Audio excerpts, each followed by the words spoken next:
স্বাগতম ক্রিক ফ্রেন্ডসের নিয়মিত আয়োজন টোটাল ইম্প্যাক্টে আমি সৈয়দ সামি আছি আপনাদের সঙ্গে। চ্যাম্পিয়ন্স ট্রফি শুরু হচ্ছে 19 ফেব্রুয়ারি থেকে। বাংলাদেশ আজকে মাঠে নেমেছিল নিজেদের শেষ প্রস্তুতি ম্যাচে। এটা আসলে একমাত্র প্রস্তুতি ম্যাচ পাকিস্তান শাহিনসের বিপক্ষে।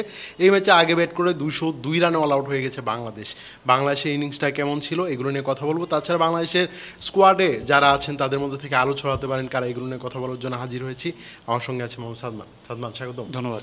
বাংলাদেশে এরকম বাজে একটা ব্যাটিং আশা করছিলেন কি মানে প্রস্তুতি ম্যাচে?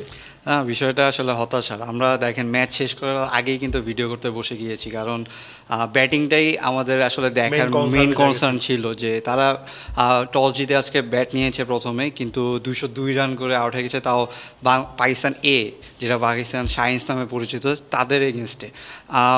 প্রস্তুতি ম্যাচে আপনার যদি এরকম ঢুকতে হয় তাহলে আসলে যেই কথাগুলো আসলে আশেপাশে চলছে সেগুলোই আসলে প্রমাণিত হয়ে যাবে। এখন যেই প্লেয়াররা আসলে বাংলাদেশে ক্যারি করছে এখন, তারাই কিন্তু আজকে পারফর্ম করছে, কিন্তু এই প্রস্তুতি ম্যাচগুলো কিন্তু আসলে পারফর্ম করার জায়গা অন্য প্লেয়ারদের। যদিও অনেকে বলতে পারে যে প্রস্তুতি ম্যাচে ভালো করে কি হবে, বা প্রস্তুতি ম্যাচে ভালো করলে মেইন ম্যাচে ভালো না করলে কী লাভ, কিন্তু আপনার তো কনফিডেন্সটা বিল্ড আপ হতো। আপনি ভারতের এগেনস্টে দুবাই খেলতে যাচ্ছেন, সেখানেই আপনি প্রস্তুতি ম্যাচ খেলছেন, তখন যখন এরকম একটা মানে কলাপস হবে তখন আসলে কনফিডেন্সটা কোথায় বিল্ড আপ হবে? না, দুবাইয়ের উইকেটগুলো আমরা জানি যে একটু স্পিন ফ্রেন্ডলি থাকে, সেখানে আসলে 250 রানও খুবই ভালো স্কোর ধরা হয়। সেখানে কিন্তু 202 রান, এটা আসলে কিছুটা আসলে বাংলাদেশের ব্যাটিং ব্যর্থতাই বলা চলে, কিছুটা না অনেকটাই। সের দিকে যদি তানজিম সাকিব যদি 30 রানের ইনিংসটা যদি না খেলতেন তাহলে কিন্তু বাংলাদেশের ইনিংসটা 202 রানে পৌঁছতো না।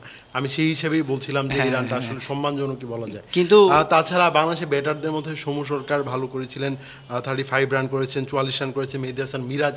তাছাড়া আমরা কিন্তু অভিজ্ঞ যে ব্যাটার আছে তাদের কাছ থেকে মানে কোনো বড় ইনিংস একদমই দেখিনি। তানজিম হাসান তামিম দারুণ একটা বিপিএল কাটিয়েছেন, তিনি আসলে প্রস্তুতি ম্যাচে 6 রান করে আউট হয়ে গেছেন। মুশফিকুর রহিম 4, জাকির আলী অনিক আসলে 4 রান করে আউট হয়েছেন। সব মিলিয়ে আসলে আচ্ছা, কিন্তু আরেকটা জিনিস দেখবেন যে মাহমুদুল্লাহকে কিন্তু তারা নামায়নি। মাহমুদুল্লাহর জায়গায় মানে জাকির আলীকে নিউজ পেলাম যে মাহমুদুল্লাহ হালকা নিগেল আছে, এই কারণে হয়তো বা নামানো হয়নি, সেই জন্যই হয়তো প্রস্তুতির জন্য নামানো হয়নি। কিন্তু আসলে অভিজ্ঞ দুইজন প্লেয়ারের মধ্যে একজনই নেই। যদিও আসলে এটা হচ্ছে প্রস্তুতি ম্যাচ, সেখানে যদি নিগেল থাকে বা একটু আনকমফোর্টেবল থাকে তাহলে তাকে না খেলানোই বেটার। কিন্তু আপনি যে বলছিলেন যে তামিমের কথা, তিনি কিন্তু বিপিএল আসলে ব্যর্থ। আমরা কিন্তু ওপেনিং পেয়ারটা পাচ্ছেই না, আমরা ইন্টারন্যাশনালে ওপেনিং পেয়ারটা আসলে হচ্ছেই না, এরকম মনে হয়। সৌম্য সরকারকে নিয়ে আমরা প্রথম থেকে আশাবাদী, সৌম্য সরকার ভালো টাচে ফিরেছেন, তিনি কিন্তু আজকে সেই রানটা মোটামুটি হলেও করেছেন। আর শান্তকে নিয়ে আসলে কনসার্নটা থেকেই যাচ্ছে, আজকেও তিনি তেমন একটা ভালো ইনিংস খেলতে পারেননি। বিপিএলে প্রায় অলমোস্ট সবগুলো ম্যাচেই কিন্তু তিনি আসলে খেলেননি, কিন্তু ওডিআই ফর্মে যখন আসে তখন কিন্তু শান্ত আমাদের অন্যতম সেরা ব্যাটার। সেখানে শান্ত যদি ফর্মে না পায় তখন নাম্বার 3-তে কিন্তু আমরা আসলে ঢুকবো। আমরা কিন্তু গতকালকে বলছিলাম যে ফেফ 4-এর কথা, যারা নাম্বার 3-তে বেশি খেলে থাকে তারা কিন্তু মোটামুটি সবাই এবার রয়েছেন। সো নাম্বার 3-এর পজিশনটা যে কতটা গুরুত্বপূর্ণ এটা কিন্তু আসলে সবাই বুঝে। সেখানে শান্ত যদি ক্যাপ্টেন হিসেবে না খেলে, মেহেদী হাসান মিরাজকে একটু টপ অর্ডারে খেলানো হয়েছে, তিনি আসলে 4 নম্বরে ব্যাট করেছিলেন। মেইন ম্যাচেও এরকমটা হবে কিনা আমরা আসলে জানি না। মিরাজ কিন্তু টপ অর্ডারে নিয়মিত ব্যাট করেন, অনেক সময় দেখা যায় যে 1 ডাউন 2 ডাউনে ওপেনিংও খেলেন, ওপেনার হিসেবে লম্বা সময় খেলেছেন। মিরাজ কিন্তু আজকে নিজেকে প্রুভ করেছেন যে দল যদি দায়িত্ব দেয় টপ অর্ডারে খেলার জন্য তিনি আসলে প্রস্তুত। হ্যাঁ, মিরাজ কিন্তু মানে সাকিব আল হাসান যাওয়ার পরে মিরাজের উপরে ভারটা কিন্তু অনেক বেশি পড়েছে, তো সেক্ষেত্রে মিরাজ কিন্তু প্রত্যেকবারই নিজেকে প্রমাণ করে যাচ্ছেন। তিনি যেই পজিশনেই খেলেন মোটামুটি ভালো খেলেন, বিপিএলে ভালো লিড দিয়েছেন, বোলিং ব্যাটিং দুইটাই মোটামুটি ভালো করেছেন। আর ন্যাশনাল টিমে যদি কনসিস্টেন্ট পারফর্মারের মধ্যে এখন যদি দেখি মিরাজের কথা কিন্তু আসতে হবে। গত বছর কিন্তু সবচেয়ে বেশি রান, সবচেয়ে বেশি উইকেট ছিল বাংলাদেশের পক্ষে, অলরাউন্ডার হিসেবেও কিন্তু ওয়ার্ল্ডে উপরের দিকে তিনি ছিলেন। আমি কিন্তু স্পেশালি এই ম্যাচে নজর রাখছিলাম তাওহিদ হৃদয়ের দিকে, তিনি আসলে বিপিএলে খুব একটা ভালো করতে পারেননি। আমরা জানি যে শেষের দিকে আসলে জাকির আলী অনিক এবং তাওহিদ হৃদয় এই দুজনের মধ্যে একাদশে থাকা নিয়ে আসলে একটা কঠিন একটা লড়াই হবে, তাদের মধ্যে দুজনকে ভালো করেন। কিন্তু এই দুজনের কেউ আসলে ভালো করেনি। 20 রান করে আউট হয়ে গেছেন তাওহিদ হৃদয়, জাকের আলী করেছেন 4 রান। তাওহিদ হৃদয়ের আসলে এই ম্যাচটাতে রানে ফেরার কতটা প্রয়োজন ছিল আপনার? না, আমি তো বলছি যে মানে যারা পারফর্ম করছে ন্যাশনাল টিমে তারাই কিন্তু আজকে পারফর্ম করেছেন, কিন্তু যাদের আসলে পারফর্ম করা দরকার, যাদের আসলে টাচে ফেরা দরকার, তাদের জন্য ওয়ার্ম আপ ম্যাচটা খুবই গুরুত্বপূর্ণ ছিল, কিন্তু তারা আজকেও ফেল করেছেন।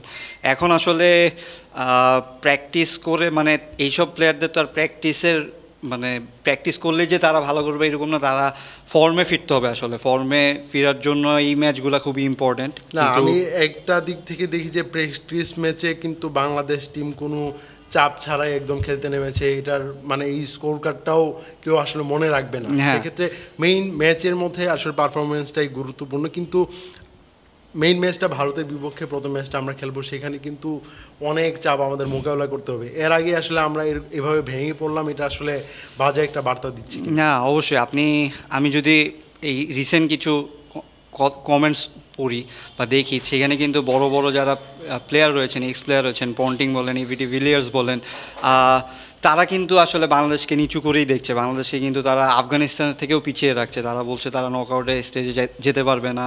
কিন্তু এই টাইপের কমেন্টগুলো আসছে কিন্তু ওডিআইতে এই পারফরমেন্সগুলোর জন্যই। কারণ আপনি তাদেরকে নিয়ে তাদের সাথে আসলে ফাইট করার মতো কিছু নেই। বাস্তবতা কিন্তু আসলে সেরকমই আমাদের দেখাচ্ছে যে তারা যে কমেন্টগুলো করছেন, আমরা যদি রিসেন্ট পারফরমেন্স দেখি আমরা বুঝবো যে না, তারা সেই রিসেন্ট পারফরমেন্স দেখেই আসলে এই কমেন্টগুলো করছেন। আপনি যদি দেখেন ওয়ার্ল্ড কাপের পরে চারটা মনে ওডিআই সিরিজ খেলছে, সেখানে মাত্র একটা জিতেছি আমরা। সেছাড়া লাস্ট যেই সিরিজটা খেলেছি ওয়েস্ট ইন্ডিজের এগেনস্টে, তারা 3-0 হোয়াইট ওয়াশ হয়েছি। এছাড়া মানে এই ওডিআই ফরম্যাটটা কিন্তু আমাদের সবচেয়ে শক্তির জায়গা ছিল। এখন সেইখানে আমরা অন্যতম দুর্বল দল হয়ে মানে খেলছি। সো সেক্ষেত্রে তাদের মানে এই কমেন্টগুলোকে যদি আমরা রিকভার করতে চাই বা তাদের সাথে ব্যাটেল করতে চাই, আমাদের খেলার মাঠেই কিন্তু সেটার প্রমাণ দিতে হবে। তবে নাজমুল হোসেন শান্ত কিন্তু বাংলাদেশ ছাড়ার আগে খুব জোর গলায় বলে গেছেন যে আমরা চ্যাম্পিয়ন হওয়ার লক্ষ্য নিয়ে আসলে যাচ্ছি। মানে এজ এ ক্যাপ্টেন, এটা আসলে যে কোনো ক্যাপ্টেনই বলবেন আমরা চ্যাম্পিয়ন হওয়ার জন্য যাচ্ছি। শান্ত যদি বলতেন যে আমরা 2টা ম্যাচ জেতার জন্য যাচ্ছি, তাহলে হয়তো আমরা একটু সমালোচনা করতাম। তারপর যদি বলতো যে সেমিফাইনালে খেলার লক্ষ্য নিয়ে যাচ্ছি, তাহলে হয়তো সমালোচনা করতাম যে সেমিফাইনালে যাওয়ার লক্ষ্য নিয়ে যাচ্ছে, তাহলে ফাইনাল তো 1 ম্যাচ দূরেই, তাহলে এটার কেন স্বপ্ন দেখছেন? শান্ত আসলে খুবই ক্যালকুলেটিভ একটা আনসার দিয়েছেন। মানে এজ এ ক্যাপ্টেন যেরকম আনসার দেওয়া উচিত সেটাই দিয়েছেন। তবে তিনি আসলে মনে প্রাণে কতটা বিশ্বাস করেন আপনার মনে? আমার যেটা মনে হয় যে মানে বললে ভালোটা বলাই ভালো, কারণ যে কোনো কথাতেই আমরা আসলে তাদের সমালোচনা করে থাকি। ভালো যদি বলে ভালো খেলবে, তাহলে আমরা বলি যে ভালো খেলবে না, শুধু বলছে। আবার ভালো না খেললে যদি বলে যে আমরা বেশি যে 2টা ম্যাচ জিতবো, তখনও কিন্তু আমরা ট্রোল করে থাকি। কিন্তু এখন ক্যাপ্টেন হিসেবে আপনি যেটা বলছিলেন যে তিনি আসলে ক্যালকুলেটিভ আনসার দিয়েছেন, যেটা বেস্ট সেটাই বলেছেন। আর 8টা দল কিন্তু বেস্ট 8টা দলই খেলছে চ্যাম্পিয়ন্স। এটা কিন্তু অনেকগুলো টিমের একটা টুর্নামেন্ট না। সো সেখানে বেস্টদের মধ্যে আপনি থাকলে আপনি চ্যাম্পিয়ন হওয়ার জন্য যাচ্ছেন, এটা না বললে কিন্তু আসলে হয় না। এখন শান্তকে তিনি বলছেন, প্রেস কনফারেন্সে বলছেন, কিন্তু তার পারফরমেন্সটা আসলে তুলে আনতে হবে, নাহলে ক্যাপ্টেন হিসেবে তার কথাগুলোর দাম বা মান কমে যাবে। কারণ আপনি যদি ক্যাপ্টেন হিসেবে নিজে পারফর্ম না করেন, তখন কিন্তু আসলে কথাগুলোর দাম থাকবে না। আর ম্যাচেও ইফেক্ট পড়বে, আপনি ম্যাচ জিতাতে পারবেন না। শান্তর ক্যাপ্টেন্সি নিয়ে আসলে কথা হচ্ছিল যে চ্যাম্পিয়ন্স ট্রফির পরে শান্ত ওয়ানডে ফরম্যাটে ক্যাপ্টেন্সি করবেন কিনা, এটা আসলে অনেক বিস্তর আলোচনার বিষয়। শান্ত আসলে এমনভাবে পারফর্ম করা উচিত যে চ্যাম্পিয়ন্স ট্রফির পর তিনি যদি দায়িত্ব ছেড়ে দেন, তাহলে আমাদের জন্য তাকে অনুবিনয় করতে হয় যে শান্ত আপনি আসলে ক্যাপ্টেন হিসেবে থেকে যান। বাংলাদেশ দল হিসেবে এটা আসলে মানে পারফর্ম ওইভাবেই করা উচিত। তবে সব মিলে আমার মনে হয় যে বাংলাদেশ দলে কি একটা মানে সিনিয়র শূন্যতা কি কোনোভাবে ভোগাচ্ছে কি না, যে মাহমুদুল্লাহ, মুশফিকুর রহিম আছেন, কিন্তু এই জায়গায় সাকিব তামিমের মতো ক্যাম্পেইনাররা থাকলে তারা অভিজ্ঞতাটা মানে উজাড় করে দিতে পারতেন। এই দলটাতে কিন্তু যারা তরুণ ক্রিকেটার আছেন তারাও কিন্তু ফর্মে নেই খুব একটা। সো এটা কি কনসার্নের জায়গা হয়ে? হ্যাঁ, অবশ্যই কনসার্নের জায়গা। আপনার যদি মনে থাকে 2017 সালে আমরা একটা রেকর্ড করা ম্যাচ জিতেছিলাম, সেটা কিন্তু 2 অভিজ্ঞ প্লেয়ারই আমাদের জিতিয়েছিলেন, সাকিব আল হাসান এবং মাহমুদুল্লাহ, নিউজিল্যান্ডের এগেনস্টে। দুজনই সেঞ্চুরি পেয়েছেন, 200+ পার্টনারশিপ করেছিলেন। আপনি যদি দেখেন এই টুর্নামেন্টটায় যে ইন্ডিয়ার দিকে যদি দেখেন, রোহিত শর্মা, বিরাট কোহলির হয়তো শেষ বড় টুর্নামেন্ট এটা। বাংলাদেশের ক্ষেত্রেও কিন্তু সেটা হতে পারতো। আমরা তামিমকে পেতে পারতাম, কিন্তু সাকিবকে পেতে পারতাম। তারা এই টুর্নামেন্টটা একটা মানে শেষ চেষ্টা করে একটা আইসিসি ট্রফির জন্য শেষ চেষ্টা করে কিন্তু শেষ হতে পারতো, কিন্তু আসলে নেই, মানে বিভিন্ন পরিস্থিতির কারণে আমরা এই দুইজন অভিজ্ঞ প্লেয়ারকে হারিয়েছি। আর এরকম বড় টুর্নামেন্টে অভিজ্ঞতার দাম আসলে অনেক বেশি। সেখানে মাহমুদুল্লাহ এবং মুশফিক রয়েছেন, কিন্তু তাদের কিন্তু পরন্তকাল। সো সেখানে শেষ দিকে এসে তাদের ফর্ম তারা কতটা আসলে নিজেদের উজাড় করে দিতে পারবেন সেখানেও একটা কনসার্ন থেকে যায়। সো সেক্ষেত্রে সিনিয়রদের একটা ঘাটতি কিন্তু রয়েছে। সেখানে আপনি মিরাজ এবং শান্তকে যদি আপনি সিনিয়র হিসেবে একটু দেখেন, তারাও যদি ফর্মে না থাকে তখন কিন্তু আসলে বাংলাদেশের জন্য কলাপস হবে। এখন শান্তকে তো আসলে অনেক দিন ধরে তিনি স্ট্রাগল করছেন, তিনি বিপিএলটাও ঠিকমতো আসলে দলের জায়গা পাননি। সো তার যদি ব্যাটিংয়ের টাচটা ফেরত আসে তাহলে তার ক্যাপ্টেন্সিও ভালো হবে এবং বাংলাদেশ দলের জন্য খুব ভালো হবে। সো সিনিয়র ক্যাম্পেনার না থাকলেও আমার মনে হয় যে শান্ত, মিরাজ এদেরকে খুব বড় একটা দায়িত্ব নিতে হবে। তবে আপনার কি মনে হয় যে বাংলাদেশের চ্যাম্পিয়ন্স ট্রফির যে দলটা আছে এখানে এরকম 1-2 জন প্লেয়ার কি আছেন যারা আসলে ম্যাচের মোমেন্টাম যে কোনো টাইমে ঘুরিয়ে দিতে পারে, গেম চেঞ্জার হতে পারে? তাদের মধ্যে আমি যদি 3জন প্লেয়ারের নাম বলি, প্রথমে আসলে সৌম্য সরকারের নাম বলতে হবে। সৌম্য সরকার অনেকদিন পরে জাতীয় দলের সার্কিটে ফিরেছেন এবং তিনি পারফর্ম করছেন, এটা খুবই গুরুত্বপূর্ণ একটা বিষয়। যেহেতু তামিম নতুন প্লেয়ার বা জুনিয়র প্লেয়ার, তাকে নিয়ে যদি সৌম্য সরকার ওপেনিংটা খুব ভালো করতে পারেন সেখানে খুব ভালো একটা হবে। মিডলে যদি আমি বলি বা অলরাউন্ডার হিসেবে, সেখানে কিন্তু মেহেদী হাসান মিরাজের কথা আসতে হবে। সাকিব আল হাসানের পরে তার চাহিদাটাই সবচেয়ে বেশি, তার দায়িত্বটাই সবচেয়ে বেশি ব্যাটিংয়ে এবং বলিংয়ে, এবং তিনি পারফর্ম করছেনও। আর যদি নতুনদের মধ্যে বলি আমি, তাহলে কিন্তু নাহিদ রানার নাম বলতে হবে। নাহিদ রানা যদি খেলে, আসলে তানজিম সাকিবের সঙ্গে একটা কঠিন একটা লড়াই হবে।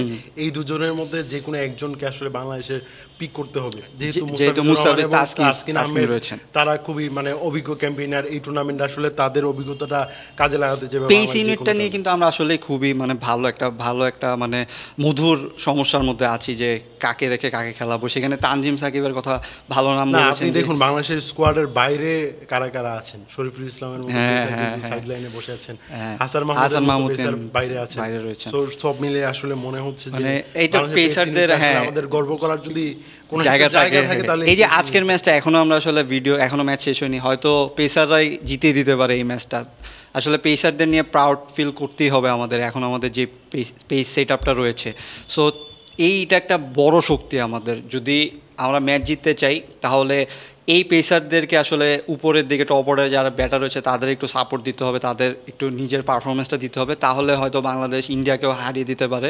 মানে এটা আশ্চর্য হওয়ার কিছু নেই, এবং যেই সব কথা হচ্ছে সেগুলোর একটা বড় জবাব দিতে হবে। কিন্তু বাস্তবতা আসলে কঠিন, বাস্তবতা আমাদের মেনে নিতে হবে যে বাংলাদেশ আসলে যতই এরকম প্লেয়ার থাকুক আমরা এখনও দুর্বল দল।